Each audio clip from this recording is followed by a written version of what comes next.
రాజు ఆసక్తికర వ్యాఖ్యలు చేశారు. అడగందే అమ్మాయిని అన్నం పెట్టదని టికెట్ రేట్లు హైక్ ఇవ్వండి రేవంత్ రెడ్డిని అడుక్కుంటున్నారని వ్యాఖ్యానించారు. ఇక వచ్చేది ఇవ్వనిది ఇచ్చేది ఇవ్వంది రేవంత్ రెడ్డి చేతిలో ఉందని అంతా ఆయన దయ అని అన్నారు. సీఎం రేవంత్ రెడ్డి సినిమాలకు అన్ని ఇస్తానని అన్నారని ఆశతోనే ఉన్నారని ధీమా వ్యక్తం చేశారు. ఏపీలో టికెట్ రేట్లు బెనిఫిట్ షోలు ఇచ్చారని తెలంగాణలో కూడా ఇవ్వాలని కోరతారని నిర్మాత దిల్ రాజు తెలిపారు. సేమ్ టైమ్ సీఎం గారు మొన్న కానీ అక్కడ మీరు మీటింగ్ సీఎం గారు స్పీచ్ మొత్తం చూస్తే తెలుస్తుంది.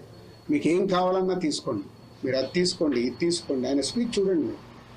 మేము ఇండస్ట్రీకి అగనిస్ట్ కాదు, అన్నీ ఇస్తాము, కానీ ఇలాంటి ఇన్సిడెంట్లు జరిగి మాకు ఇలా జరగకూడదు, జరిగింది కాబట్టి ఫర్దర్గా నేను ఇలాంటి నిర్ణయం తీసుకుంటున్నాను అని చెప్పారు. సో అన్నీ ఇస్తానని కూడా చెప్పారు. నేను ఆశతో ఉన్నాను. ఆయన స్పీచ్ మీరు ఒకసారి రివైండ్ చేసుకొని చూడండి. అసెంబ్లీది నేను 10 సార్లు చూశాను. అన్నీ ఇస్తాను అంటున్నారు, అన్నీ మీరు అన్నీ తీసుకోండి అంటున్నారు. ఇప్పుడు అడగలేదు అనుకో, ఆకలి అవుతుందని అమ్మ కూడా అన్నం పెట్టదుగా. ఐ వాంట్ ప్రొడ్యూసర్గా ఆ స్టేట్లో వచ్చింది, మీరు మాకు కోఆపరేట్ చేస్తే బాగుంటుందని అడుగుతాను. తర్వాత ఆయన నిర్ణయం ఫైనల్. సేమ్ టైమ్ సీఎం గారు మొన్న కానీ అక్కడ మీరు మీటింగ్